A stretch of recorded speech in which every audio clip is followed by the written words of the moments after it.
ফজরের 2 রাকাত সুন্নতের পরে 100 বার দোয়াটি পড়ুন, দুনিয়া আপনার কাছে নত হবে, আপনি ধনী হয়ে যাবেন ইনশাআল্লাহ। নবীজি সাল্লাল্লাহু আলাইহি সাল্লাম সেই সাহাবীকে বললেন, তুমি কি ফেরেশতাদের দোয়া ও আল্লাহ তাআলার সৃষ্টিজীবের সকল সৃষ্টিজীবের তাসবিহ তুমি পড়ো না?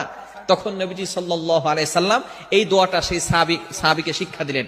এই সাহাবী সেখান থেকে চলে গেলেন। চলে যাওয়ার পরে কিছুদিন তিনি আসলেন। আসার পরে বললেন, ইয়া রাসূলুল্লাহ, ইয়া হাবিবাল্লাহ, আপনি আমাকে যে দোয়াটা শিক্ষা দিয়েছিলেন এই দোয়াটার আমল আমি করেছি।